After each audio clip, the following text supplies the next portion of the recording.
Top story this week, Britain goes to the polls. Yes, on Thursday now, as we record, less than 48 hours away, we will go with the pencil of destiny in our paws, and we will write the letter X, a suitably negative letter, in a small box to express a vastly oversimplified version of our political beliefs in the glorious dance that is democracy. We've had the last knockings of this election campaign. Very similar to the end of the Glastonbury Festival. In fact, that most people are now barely conscious anymore. They're sleep deprived. Everyone's lost all touch with reality. There's a mess everywhere that will take ages to clear up, and a massive gap between the generations over what is right and wrong. And also, no one's listening to the words anymore. So, it's been I don't know. It hasn't really been an interesting election campaign, Alice, because really it's been unedifying and unproductive. Nothing's really changed in it apart from the increasing fear of Britain joining the increasingly trendy drift rightwards politically, despite all the evidence of history suggesting that is a fucking stupid idea. How have you seen it from your perspective, 13,000 miles away? I'm looking at it from the bright side, Andy. On the bright side, the Tories look like they might be letting the shucked husk of a nation strip-mined of its own essential services slip from their clutching talons before they fly off into the sky like a bloated vulture.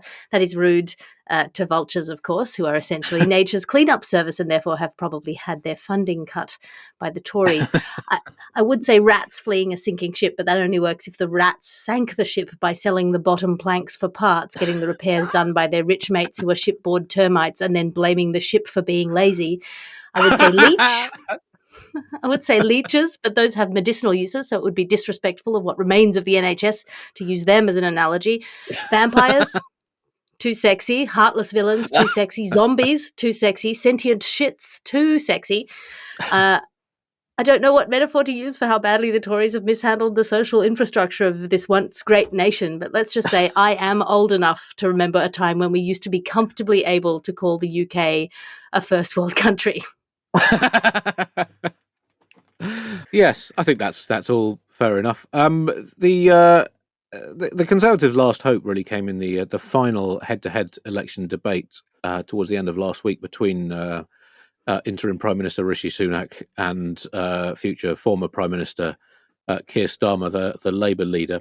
And as democratic discussions go, it was sort of a bit like watching Aristotle and Confucius harmoniously and constructively discuss the nature and purpose of human existence, if and only if you compared it with the American presidential debate. Otherwise, it was a playground-level squabble bleat in which delusive fibsterism butted up against obfuscatory expectation dampening, resulting in a soul-sapping 0-0 draw. If you were playing election debate bingo, which I assume, Buglers, you all were, you would have been shouting, "House! House!" about every 2.8 seconds throughout. The spurious claims, the petulant counterclaim, the deflections, the distractions, the wonky mathematics, the uncosted pledge, the repetitive catchphrases, the outright bullshit, the high-speed hypocrisy tennis, the unashamed propaganda. It was all there for fans of feeling deeply queasy about what democracy has become.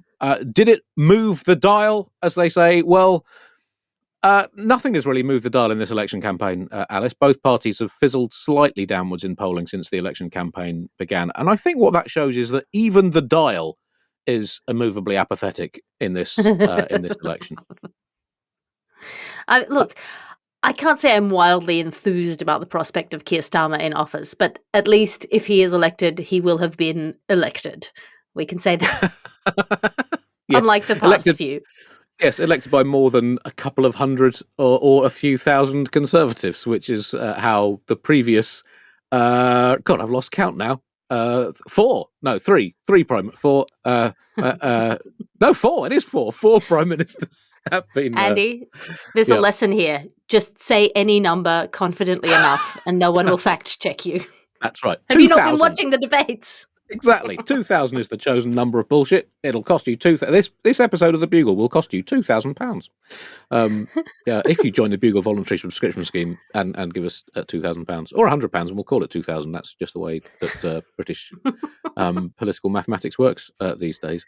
But anyway, the debate. I mean, some of the Tory press said Sunak did better in it, but it's not really, as I said, it's not moved the dial. It turns out that 90 minutes of school debate snark attack does not outweigh 14 years of kaleidoscopic social and political mayhem. So I guess that was the problem he was up against. And each attack Sunak tried to launch on what Labour might do was rather undermined by what the Conservative government has actually done, or hasn't even slightly done. Delete according to relevance.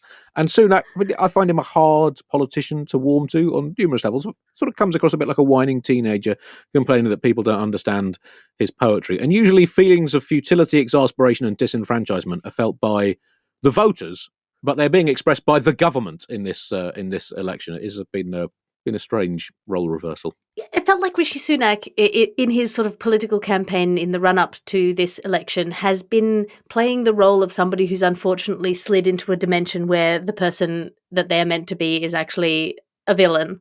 And he's just a harmless guy who now has to live with the choices that his other self has made and sleep with his other self's hot wife, you know?